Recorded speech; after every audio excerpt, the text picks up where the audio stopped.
Saya mulai dengan sebuah pertanyaan. Pernahkah Bapak Ibu menemukan atau melihat satu gambar seperti ini modelnya? Hanya tangan doang sampai sini, dan itu disebut dengan tangan berdoa. Itu ada versi lukisan juga aslinya, dan ada versi hasil pahatan. Lukisan atau pahatan tangan berdoa itu ternyata memiliki kisah yang menarik.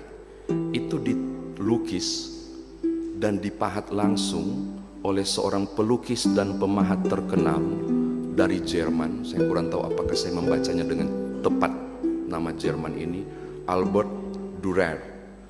1471-1528 dia meninggal. Tahukah Bapak Ibu, ada dua orang yang berencana untuk masuk sekolah seni. Ke depan, Albert Dürer inilah menjadi salah satu pelopor seni Renaissance. Nah, dia dan temannya waktu selesai SMA berencana untuk kuliah seni. Mereka orang yang tidak mampu, kurang mampu, lalu buat sepakat seperti ini. Bagaimana kalau salah satu dari kita bekerja untuk cari uang, lalu salah satu dari kita memanfaatkan uang itu untuk kuliah. Jika yang kuliah ini sudah selesai, maka seluruh penghasilan pekerjaan dari kuliahnya itu membiayai orang yang sudah bekerja untuk membiayai kuliahnya. Mudah-mudahan Bapak Ibu paham maksud saya. Jadi akhirnya sepakat. Lalu kemudian Albert Dürer menyarankan, engkaulah duluan. Dia sarankan ke temannya. Temannya bilang, enggak, kau saja duluan, karena saya sudah dapat pekerjaan. Saudara tahu, teman Albert Dürer ini punya pekerjaan adalah sebagai seorang tukang bangunan. Bapak Ibu, temannya bekerja banting tulang 4 hingga 5 tahun lamanya untuk berupaya mendapatkan biaya kuliah secara rutin, membiayai Albert Dürer berkuliah di seni pahat dan seni lukis. Dan saudara tahu, tiba waktunya ketika penyataan lulus dia capai. Albert Dürer begitu girang luar biasa. Dia mencari sahabatnya, tidak ada dalam gedung itu untuk selebrasi wisuda. Dia cari di mana dan dia tidak menemukannya. Kemudian dia putuskan untuk pergi ke tempat yang biasa mereka bertemu, di suatu ruangan sempit awal kali mereka tinggal. Dan itu menggetarkan kondisi Albert. Ketika dia baru mau ketuk jendela itu, dia terhenti. Karena di situ dia melihat tangan temannya persis seperti stiker yang Bapak Ibu pernah miliki, sedang begini. Dia melihat dari samping, temannya sedang berderai air mata. Saya catat kalimat doa yang disampaikan temannya. Dia bilang begini, Tuhan, tanganku tak mungkin lagi memenuhi syarat sebagai seorang pelukis dengan jari jemari yang gemulai. Aku terlalu lelah menggunakan tangan ini untuk hal besar yang kuingini bagi sahabatku. Biarkanlah dia diberkati dengan kemampuan tangan memahat dan melukis. Aku bahagia untuk bahagianya. Menangis.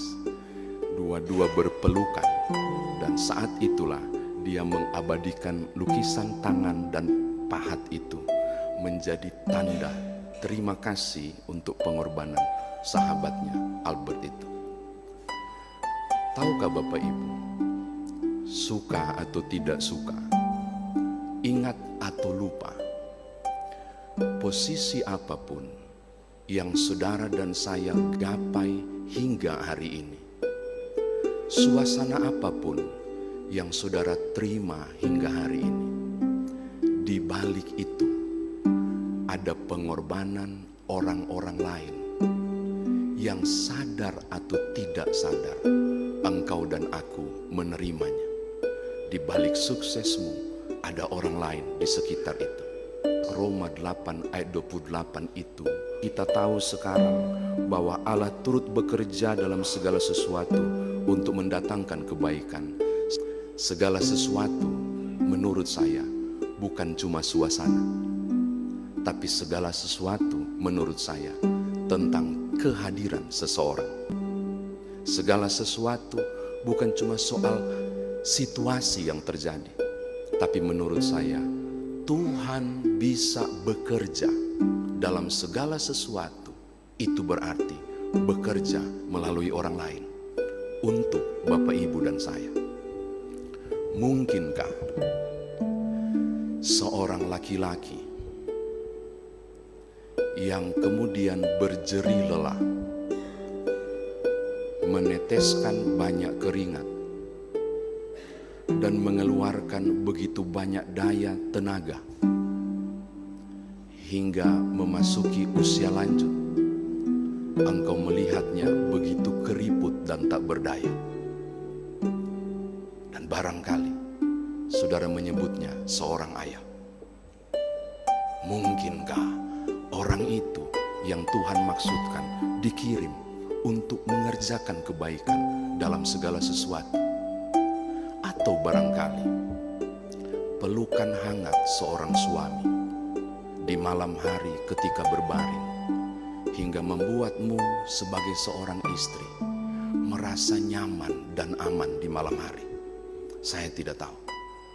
Atau orang yang dimaksud adalah karakter tegas nan berwibawa, mendidik dengan penuh ketegasan, yang acap kali mengacungkan tangan, walaupun sesungguhnya ketika selesai tangan itu diacungkan, ia menangis di belakang tembok yang engkau tidak tahu, yang kita sebut ayah ataupun suami. Bagi saya, Bapak Ibu, segala sesuatu yang dimaksud bukan cuma suasana.